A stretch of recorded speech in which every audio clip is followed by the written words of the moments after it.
طبعا انتوا مستغربين انا جمعتكم النهارده ليه، وكمان ان انا قلت لكم ما تجيبوش سيره لحد ان انتوا جايين تقابلوني، مش كده؟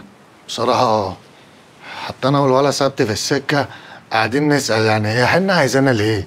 يا ترى حنه عايزانا ليه؟ فيا ترى حنه عايزانا ليه؟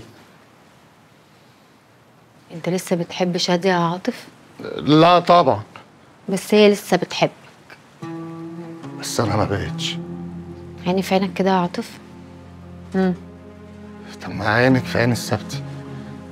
بيحبها، اضغطي عليه شويه هيقول لك ان انا بحبها، صدقيني ده بينكر بس. بس بقى انت عاوز انا اعمل ايه يعني حن؟ مش رمتني واول ما طلبوها وافقت وراحت لابن جديده. مغصوبة عليه يا عاطف مش بمزاجها. غصب؟ غصب ازاي؟ مش فاهم. ما انا هقول لك، بس قولي لساك بتحبها ولا بطلت؟ بطلت.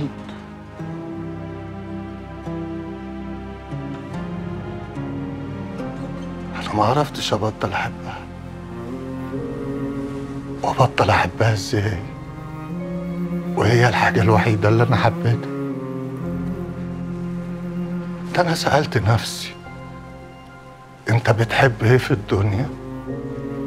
طلعت هي الدنيا. غلطت في حقي كتير وانا سامحتها، بس اول ما غلطت مشت. يبقى هي ما بتحبنيش. انا بالنسبه لها ولا حاجه، بس انا بشوفها كل حاجه. يعني هي لو احتاجت لك ان انت تقف جنبها هتلاقيك يا عاطف ولا لا؟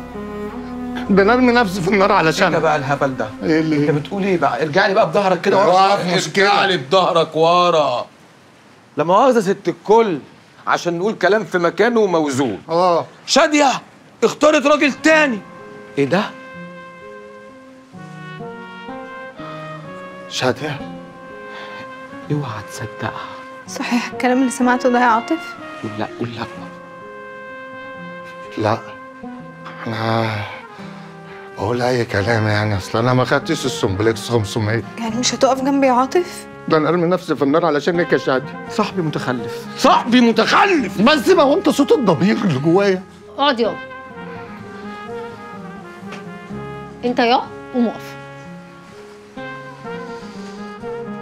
هتقف جنبها ولا لا يا عاطف؟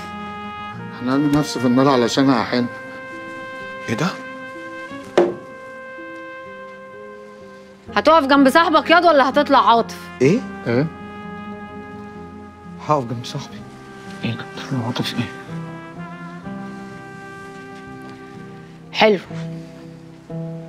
يبقى هتنفذوا اللي هقول لكم عليه بالحرف، سامعين؟